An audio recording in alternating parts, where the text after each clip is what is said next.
Welcome back to season 3 of Snubs and Dubs. We've been talking about the Snubs and Dubs of the 74th Academy Award for Best Picture. I'm your host, Kyle Tobias, and as always, I'm joined by my co-host, Jason Miller. Jason, welcome to the final bonus episode of season 3. Oh my God. You know, it's been a journey to get here, and what a way to ruin life itself other than watching Freddy Got Fingered. Kyle, how are you doing with that? How are you feeling the bonus episode? I'm always looking forward to the bonus episode with a weird optimism / pessimism mix. Yeah. Where like I'm excited to watch something really awful, but also you never know how awful it's going to be. Fuck, we ruined this because Ed was the perfect awful movie. It was perfect. Everything that I hope every bad movie is. Yeah. And nothing else can be Ed. Nothing else can be neighbor girl and chimp and neighbor girl burp and fart. Nothing is that. It's just only Ed. Yeah. Which and it set the precedent. It set the bar. Yeah. And so far, I don't think we've reached that height. Honestly, we've had 2. Yeah. And Left Behind was also hilarious. You know what? It was good. It was yeah. Like not in a good way. It was good and like that was a shitty movie. Yeah. It sucked, but like it had so much enjoyment in it. Yes. Then unlike there's this one. All right, well, let's just hop into it. So, as is tradition, the last bonus episode of the season is tackling one of, if not the worst, movie of the year we're covering. And so for 2001, that movie is Freddy Got Fingered. I don't even think you can argue that this might be the worst movie of this year. I haven't seen any other bad movies of this year, but like, how could you get worse? You can't. You physically cannot get worse. Had you seen or heard of it before? Hell no. And I was so thankful for that brief moment of time before this last week where everything's changed. We're in hell. Yeah. How about you? I had heard the name before. I had no concept of what it was. And even when I watched the trailer for it in preparation, I was like, I had no idea what I still don't have any idea after watching the trailer what this could even be about. Doesn't help. It doesn't make sense. The second that the movie's called Freddy Got Fingered and then you show up and the main character's not Freddy, I'm like, I don't know what's happening. I'm already out to lunch here. All right, let's get into it. If you were interested in Freddy Got Fingered, I've included the links to the physical media related to it in the show notes. If you buy through that link, it'll help out the show. Or if you have any other Amazon shopping to do, follow the general link to help out our show in the process.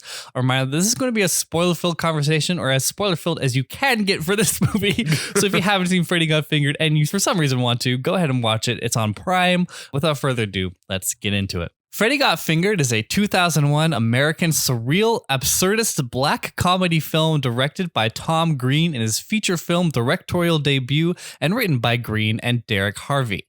It stars Tom Green as Gord Brody, Rip Torn as Jim Brody, Marissa Coughlan as Betty Menger, Kaye Thomas as Freddy Brody, Julie Haggerty as Julie Brody, and Harland Williams as Darren. It's a runtime of 87 minutes and it released on April 20th, 2001. Jason, what do you think of Freddy Got Fingered? I refuse to think about Freddy Got Fingered. Kyle, it hurts the brain space it tries to take up in this. Yeah. What do you think of Freddy Got Fingered? I was expecting to have a little bit of fun, you know? Yeah. Oh, me too. I was going in smiles. Yeah. I thought it was going to be just like one of those so bad it ends up being kind of funny. This was just sandpaper. It was unbearable to watch. And I understand that this is probably some people's humor. It's definitely Tom Green's sense of humor. But for me, this was just so unlike anything I've ever seen and will ever see again because it is just so unbearable. Yeah. Like the character and the writing and even the directing and whatever the fuck is happening, it's just so awful to watch and like it awful in just like a significantly bad way. Not awful in the way that like, oh, this is like goofy and shitty and fun like Ed. Like, why are we like saying Ed's a better movie somehow? By a mile. It's not even close. This is like, it appalls me. I'm like lost for words like how bad this is. The difference between the greatest movie to ever exist and Ed is smaller than the difference between Ed and Freddy Got Fingered. Truthfully, yes. I couldn't find any enjoyment out of this. No. Like, it's such a fucking train wreck. Yeah. It was just, ugh. And I watched it last night, and I feel like I'm like trying to hemorrhage this out of my brain because there's some movies that, you know, come and go and you forget them quite easily. I want to forget this. I would lobotomize myself to get rid of this movie in my brain because it's just fucking awful. Like, when I watched this, it was, I think, like on Wednesday. And that it was a long day. Like, I worked like 2 hours of overtime trying to get some stuff done. came home late, was trying to make some food. I'm like, oh, I have no food. I gotta go get groceries. So I'll go do that, come back, get my stuff ready for work tomorrow. Did you get a cheese sandwich? No, I should. I mean, if the order was different, I definitely would have, though. It would have made a better fucking cheese sandwich. So it was a low day. And then I put this movie on thinking, like, at least I can turn my brain off, have fun with this. Kyle, by the end, I could have been crying. Like, it was just, I was already not in, like, the best mood, but this ruined everything.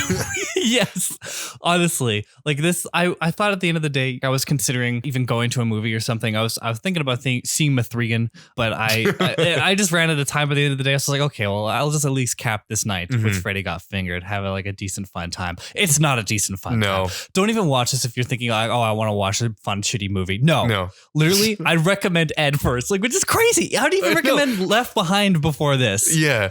And I got to bed after I finished watching this movie, and my girlfriend asked me how it was, and I told her I don't want to talk about it. I had no review or opinion. I just didn't want to talk. I couldn't do it. I didn't want to. Honestly, I do not know how this got funding. Other than maybe Tom Green had some financial success before, because I guess he's a stand-up comedian. Yeah, he had like some shows on MTV and stuff. Like he is a presence, and he's only ever done this kind of humor. Okay. Like he's been 13-year-old boy humor for his entire adult life and career.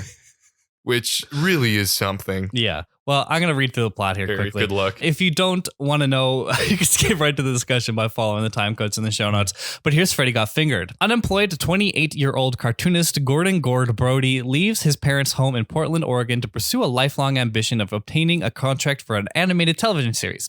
His parents, Jim and Julie, give him a Chrysler LeBaron, which he drives to Los Angeles and starts to work at a cheese factory to make money. Gord shows his drawings to Dave Davidson, the CEO of a major animation studio. Davidson commends the artwork, but calls the concepts depicted, including a vigilante named X-Ray Cat, nonsensical. Disheartened, Gord quits his job and returns home to his parents. Jim constantly insults and belittles Gord following his return, telling him to forget about being an animator and to, quote, get a job.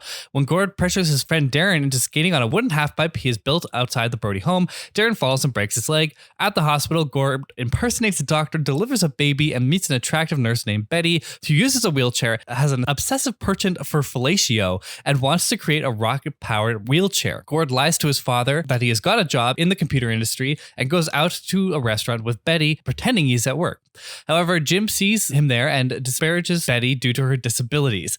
After a fight in the restaurant, Gord is arrested and Betty bails him out. Following her advice, Gord attempts to continue drawing. However, he gets into an argument with Jim, who then smashes Gord's half-pipe. Gord and his parents then go to a family therapy session where Gord falsely accuses Jim of fingering Gord's younger brother, Freddy. The 25-year-old Freddy is sent to a home for sexually molested children despite looking nothing like a child, while Julie, being fed up with his abusive behavior and short temper, leaves Jim and ends up dating the basketball player Shaquille O'Neal.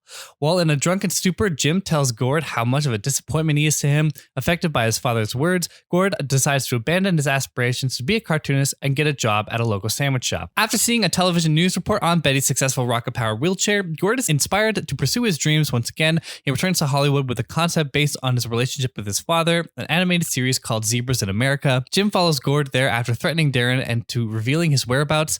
While Gord is pitching the show to Davidson, Jim bursts in and trashes Davidson's office. Thinking Jim's actions were part of Gord's pitch, Davidson greenlights Zebras in America and gives Gord $1 million check. Gord spends a tenth of that money on an elaborate thank you to Betty for inspiring him, and the remainder to relocate the Brody house to Pakistan with his father inside unconscious. A response to Jim's earlier put down that, quote, if this were Pakistan, you would have been sewing soccer balls when you were 4 years old. Jim and Gord come to terms, but then are abducted and held hostage. The kidnapping becomes a news item as Gord's series has become very popular. After 18 months in captivity, Jim and Gord return to America, where a huge crowd, including Betty and Darren, welcomes them home. But that, somehow, is a movie called Freddy Got Fingered. Yes, indeed it is. Oh my God. There was like parts that in concept, sound like it could be a funny idea. Like relocating his father to Pakistan, like the whole house once he got money. That could have been funny. And like, there was one line where I couldn't tell if I was laughing at because it was a funny line or if I was just laughing at because they had already been making fun of the handicap a lot in this movie. But when Jim is berating Betty says, you got a problem with my legs? And Jim's like, no, you got a problem with your legs. It's either that or you're just lazy. Like that's like, that was like one of the lines where I was like, okay, finally something that's a little bit funny, but that was it. And it was in the middle of this scene that was already so ridiculous. And then he has to call her like a fucking, like just uses the R word. I'm like, why? Why would you go there? Like you had like a decent enough line there, but then you just, I don't know, you blew it. I would say the one point in time I almost found comedy in this movie was the very beginning when Gord's about to get on the bus and then his parents give him the Chrysler LeBaron. Yeah. And there's the one moment where he's trying to make fun of Freddy that his parents love him more because he is the LeBaron. He's like, I only see one Chrysler LeBaron here. Like, where's your Chrysler LeBaron? That, for one point, I think was actually a decent joke where he's making fun of his little brother. It also reminded me of the song by Kaye, Long Skirt, Short Jacket. No, other way around, Short Skirt, Long Jacket. Because there's a line about her owning a white Chrysler LeBaron in that. That was the only time I didn't feel awful during this movie. Was I thought that was like a decent attempt at a joke. And even though the song came after, it reminded me of a good song. And it's like, this movie has like a curse. And I know it's definitely just Tom Green's humor where they just go so overboard with the joke. Like that scene could have been funny if it was just like little bits of him berating his brother about how he doesn't love him more, but it just has to keep going, keep going and keep going. And he keeps going on about the same fucking shit. And he just like keeps spurting out the same nonsense. And it's just like saying things in that weird voice that he thinks is hilarious. And it just keeps going to the point where it's like, okay, let's fucking go. Let's get on with it. And then he drives away in a car and goes fucking jerks off a horse. Like, what the fuck is this? What blows me away about this movie is it never sets up jokes. It just tries to deliver with no opening. And I think it's intentional because it happens so many times. Like the horse getting jacked off. He just hops a fence and does it. There's no setup. It's just a random cutout of his drive. It's not like a building storyline or anything. Yeah. When he has that dead deer on the road, he just drives up to a deer and puts a carcass on. There's no setup.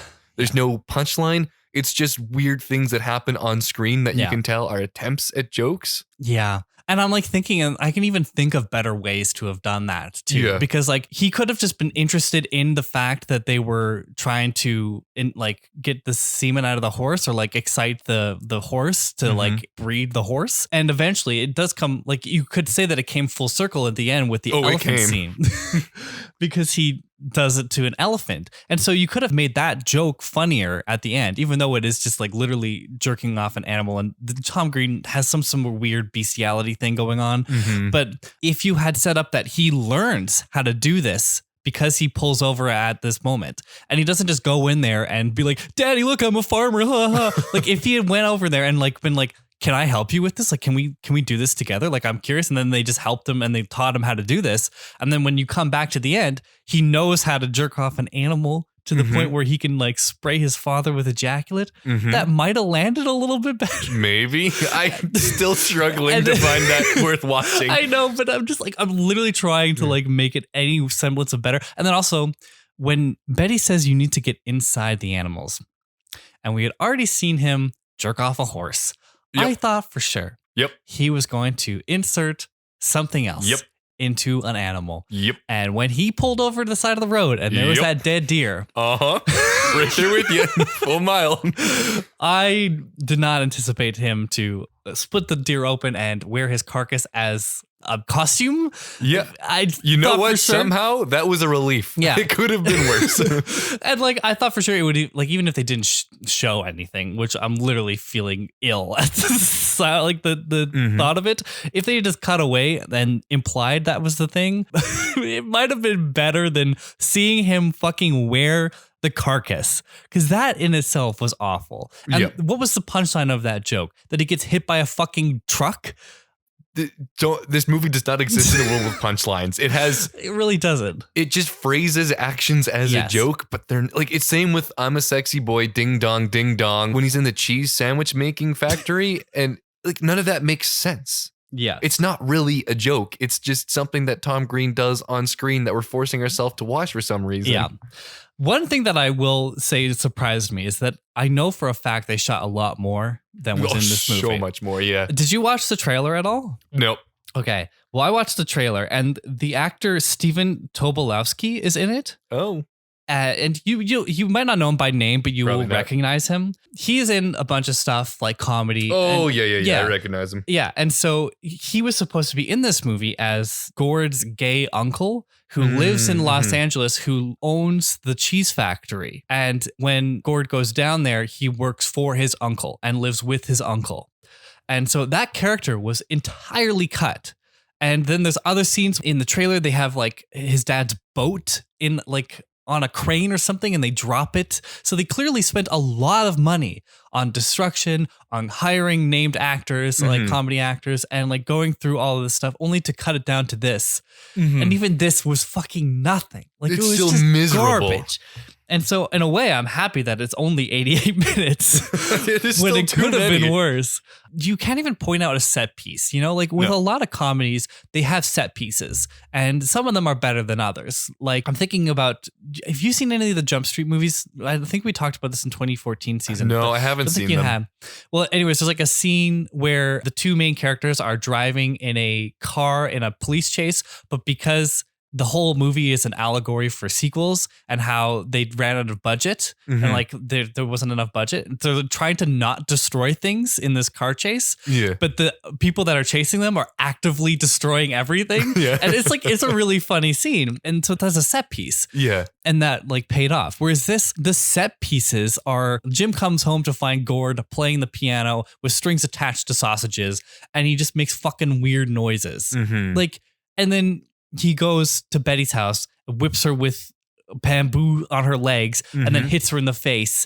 And then she still wants to suck his dick. And like, that's like her character trait too, which I feel bad for this actress because she's like very attractive, but then she's like, what the fuck was she reduced to here? This was awful. It's like painful to watch. And even his dad, like I've seen the actor for his dad and other things. Well, Rip Torn's been in a number of things. Yeah. And it's like, he's not a bad actor. No. It's just like, what the fuck was he doing here? Like, paycheck, I guess, but like, fucking hell. But do you want to hear what other people thought about this movie? We should. We really should. All right. The good people of Rotten Tomatoes. Critics, do you think it is over 10% or under 10%? Right. Over under 10%. Under. It's over 10% How? by one. It's How? 11%. Oh my Critics. God. Audiences 56. I mean, that's probably just the 13-year-old population, but wow. IMDb 4.6 and a Metacritic of 13. 13. Big Still oof. too high. Yeah. And so here's what baffled me. On a budget of $14 million. What the fuck? Yeah. To start? Jesus Christ. It made $14.3 million worldwide. It fucking just broke. It broke even. Yeah, just barely. Placing it at 135th for the 2001 worldwide box office. We watched movies that didn't rank. And this one has This a one number. ranked. Oh my God. But the fact that this had a $14 million budget. Yeah. Is irresponsible. It really is. It's a blight. And it's funny because in the sense the movie references this thing in a way too. Yeah. Like Gord is trying to get an animation made and it's shown that he's not very forward thinking with his animation. He can create the funny designs, but he can't think of anything There's no structurally story. or story-wise or any concept for character other than their design. So yes, he's a talented artist, but he's not like a storyteller in any capacity. It's only when his dad does something absurd that he stumbles his way into $1 million. Yeah. And so it almost feels like the same here. Tom Green, in concept, I think, thinks things are funny because of the way he performs them and says them. And if I look stupid, then people will laugh. But there's nothing behind that. There's no story. There's no structure. There's nothing that actually gives you enjoyment. Yeah. Like, it's fucking dumb. And like in the same way he got $14 million and made this character gets $1 million and sends him and his dad to Pakistan with their house. Like it's just, It's an affront to the money that was given to him. Yeah. I would say we could score this. It's clearly a 0. Like, it's an F. It is an F for me. Yeah. Would you ever rewatch this? No. If you had to kidnap someone and torture them, would you put this on for No, them? that's cruel. I'm not that bad. Well, this is... I'll waterboard. I'm not going to make him watch Freddy Got Fingered. Jesus, I'll rip their toenails off. I'm not watching this. All right, Jason. Well, you were tasked with the Letterboxd reviews, and I'm hopeful there might have been some fun stuff in there. Kyle, I have a question for you. Why would you have any hope? Why would you expect there to be anything good, even in the peripheries of this movie? The Letterboxd sucked. Oh, fuck. There's 2. Oh. And I don't know. Okay. There's a 2.8 on Letterboxd, which was actually surprising. It does have a 2.8. There was a lot of 5 stars on there. It was surprising. Like, obviously the 5 stars are a joke, Mm-hmm. but to see like how there was bars across the entire spectrum of 1 to 5. Yeah. Like it was almost like completely even. Yeah. And so clearly there's people that understand that this is a awful movie. And then there's people that are jokingly putting it at 5 stars. Mm-hmm. What are the people in the middle doing? I don't think you can put a review in the middle and say that is like, this is a joke review, or it's like, I actually genuinely love this. Because 3 stars is like, you acknowledge that there's some content there that you enjoyed, but overall it's like, not the, what? I'm confused. I don't know. None of the reviews I have are from the middle ground. Okay. They were all boring. The ones that I did see. What I do have for you, Brianna, no rating. This is still better than like every Marvel movie. Disagree. Yeah. And lastly, Ben Nash, 5 stars. The Joker ripped off this movie. And that was it. That was the only thing that I could tell were attempts at comedy. There was, because I told you that there's one comment that was just the entire script. The entire script of this movie. I was thinking of just starting to read that and then seeing how far I could get before you stop me, but I can't. I don't want to do that. I wouldn't enjoy doing that. Well, thank you for explaining the potential bit, because it would have been a funny bit. It would have been a pretty good bit. I wonder how far we could have gotten. All right, awards details. Obviously, nothing at the Academy, but the polar opposite to the Academy, the Razzies. This was nominated for 8 Razzies and won 5. It was nominated for Worst Supporting Actor, Rip Torn. Worst Supporting Actress, Drew Barrymore. Worst Supporting Actress, Julie Haggart. Worst Actor, Tom Green. Worst Screen Couple for Tom Green and any animal he abuses. Worst Director for Tom Green. Worst Screenplay for Tom Green and Derek Harvey. And Worst Picture. Which of those do you think it won? Well, it's in the running for all of them. Yes. Which ones did it lose? I don't know a movie that did any of those things worse than Freddy. So it won all of them. I don't know. It won Worst Actor for Tom Green, Worst Screen Couple for Tom Green and any animal he abuses, Worst Director, Worst Screenplay, and Worst Picture. Tom Green actually became the first winner of a Razzie for Worst Picture to show up that year and receive the award. When he did, not only did he bring his own red carpet, he played an endless harmonica solo at the end of the show and actually had to be dragged off stage. Okay, that's pretty good though. I don't know. Maybe go to the Razzies. Like, that's in style. I appreciate that. It was also nominated for the Teen Choice Award for Film Choice Movie Your Parents Didn't Want You to See, which they would have saved their kids. That's Yes. If they let you see that, that's an act of child abuse. Yes. All right. Interesting facts. My priority interesting fact was, why is Drew Barrymore in this? Why? That was literally as soon as she went on screen, I was writing my notes. How is Drew Barrymore in this? Well, did you look it up? Because I found the fact here. Tom Green and Drew Barrymore were dating at the time of this film's release. They got married several months later, then divorced 6 weeks after that. As someone who's been madly in love with Drew Barrymore most of my life, this is a huge blow. This is a massive loss. Just like, oof. I mean, like, Tom Green, how did he pull that? How? I don't know. He's not the best looking guy. He's also not the funniest guy. He's also insufferable. Yes.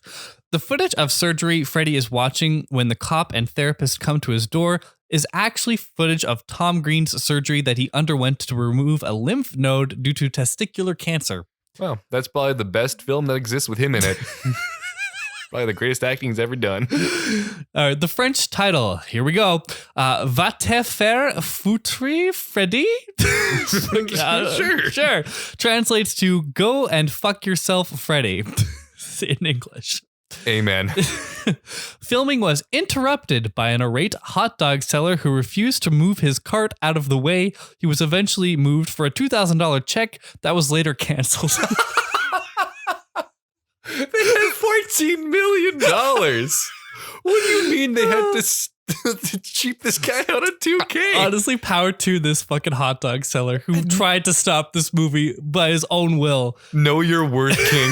$2K to move. I appreciate that. Tom Green performed most of his own stunts, including the skateboarding scenes and the house scenes. The studio was against him doing any of the stunts because if anything happened to him, they'd lose the lead actor and the director. Oh no. They didn't have one to start with. That's fine. It was kind of funny when he had those, not funny in like a haha way, but in like when he was doing those skateboarding scenes, and it's clearly tried to make him look like some cool epic skateboard dude. Yeah. With the freeze frames and the like music going on. He's doing basic shit, dude. Yeah. He's just doing a little bit of grinding and maybe an ollie or two, but that's it. I bet he can't fucking kickflip. I bet he can't even do it. It's also shot in the most pathetic way possible, where like it's not even like making it exciting. It's just like him fucking skateboarding. Yeah, last one. We've kind of mentioned this before, but the film's original edit spanned 110 brutal minutes and featured a darker soundtrack, but due to a negative response from test audiences... This got a negative response from real audiences too. The negative test response was particularly towards Stephen Tobolowsky's gay uncle character that was cut from the film, was reduced to 87 minutes. Although the studio enjoyed the first cut somehow of the film, it wasn't until it screened for focus groups that much of the film's structure was substantially altered. Not enough. Not enough. They left 87 minutes by mistake. How did the studio originally like it? Did they like it in the way that you put your kid's picture up on the fridge? Like, there's no way they enjoyed that usage of their money. I don't know. Literally, and like, at what point in the test audiences are you just hiring 13-year-old boys to come in and give you positive praise that you think that you want to get? Like, I literally don't know. I don't know. And like, what studio head's son greenlit this movie? Because I can't fathom how this movie even got made for $14 million. And like, we've been 13-year-old boys before. Yes. I don't know. I don't think I would have found this that funny at the time. I don't think the gross out humor is even good enough to have captured my enjoyment. I don't know. I wouldn't have found it funny. I don't think so either. But any final thoughts on Freddy Got Fingered? Kyle, let's have one. I'm going to frame it to you in a question. Okay. What is a failure? Because I have a theory that Letterboxd review of Ben Nash, when he said this movie ripped off the Joker, or the Joker ripped off this movie, I think he's correct. Because in the Joker, or I guess it's more of the Batman, but it's a Joker character, when he burns that giant pile of money and says it's not about the money, it's about the message, I think that was about this movie. Oh, okay.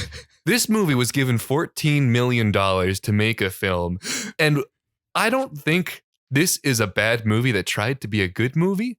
I think this is a movie that tried to be a bad movie to waste that money as much as possible. I think this movie was designed to be an affront to the audience so that it had no way to recoup $14 million. And the fact that it did probably hurts Tom Green to this day. The way that running a race backwards is still losing that race, I think this movie was intentionally designed and built to be a bad movie. And because this made money, it couldn't even do that. Well put. Well spoken. I'm comfortable closing it with that. I have nothing else to contribute.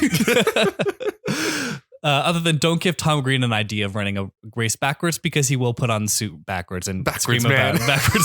Backwards man. All right. Well, I want to thank you guys all for listening to our final bonus episode of season 3. As always, you can find us everywhere on social media at Snubs and Dubs. That's on Instagram, Twitter, Facebook, Letterboxd, etc. We're also on Good Pods, so make sure to check us out there and join our official Discord. We'd love to hear your guys' thoughts on this film or on this episode if you did watch it. So please send us a tweet or a message with a question, recommendation, or anything else. I'm also at Kyle Tobias on Twitter, and Jason is at Windy_Mills. Of course, all of those links will be in the show notes. Make sure to leave a 5-star review, share the show to everyone you know, and check back on Monday for the season 3 finale. We can't wait for you guys to hear that. Thanks for listening. That's a wrap. Bye. Bye for now.